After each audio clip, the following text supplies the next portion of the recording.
பெருமை சேர்க்கும் வகையிலும் மேஜர் வரதராஜனின் தியாகத்தை நினைவு கூறும் வகையிலும் ஈரோட்டில் கேக் கண்காட்சி நடைபெற்று வருகின்றது. இந்திய ராணுவத்தில் பணியாற்றி ஜம்மு காஷ்மீரில் தீவிரவாதிகளுடனான சண்டையில் உயிரிழந்த மேஜர் முகுந்த் வரதராஜனின் வாழ்க்கை வரலாற்றை சித்தரிக்கும் அமரன் படம் வெளியாகி வெற்றி பெற்றது. இதனைத் தொடர்ந்து மேஜர் முகுந்தன் வரதராஜன் தியாகத்தை போற்றும் வகையில் நாட்டு மக்களுக்கு தேசப்பற்றை ஊட்டும் வகையில் ஈரோட்டில் கேக் கண்காட்சிக்கு ஏற்பாடு செய்யப்பட்டது.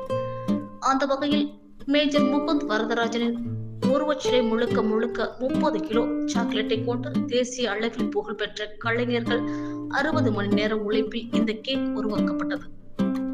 இது மட்டுமின்றி இந்த கண்காட்சியின் முழுக்க பழங்களை கொண்டு செய்யப்பட்ட கேக்குகள், முட்டை இல்லாமல் செய்யப்பட்ட கேக்குகள், குரங்கு, நாய்க்குட்டி உள்ளிட்ட செல்ல பிராணிகளின் உருவம் பதித்த கேக்குகள், ராட்டினம் போன்ற விளையாட்டு பொருட்களை கொண்ட கேக்குகள், முட்டை கலக்காத கேக்குகள், முந்திரி, பாதம், பிஸ்தா, பேரிச்சம்பழம் உள்ளிட்டவற்றை கொண்டு தயாரிக்கப்பட்ட கேக்குகள், கிறிஸ்துமஸ் பண்டிகையை நினைவூட்டும் வகையிலான கேக்குகள் என 100 வகைக்கும் மேற்பட்ட கேக்குகள் இந்த கண்காட்சியில் இடம்பெற்றுள்ளன.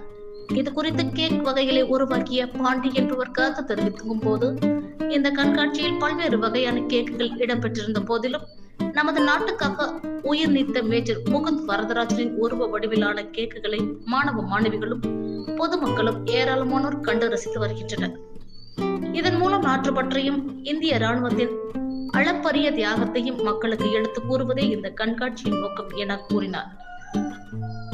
ஏராளமான பள்ளி கல்லூரி மாணவ மாணவிகளும் பொதுமக்களும் ஏராளமானோர் இந்த கண்காட்சியை பார்த்து ரசித்து வருகின்றனர்.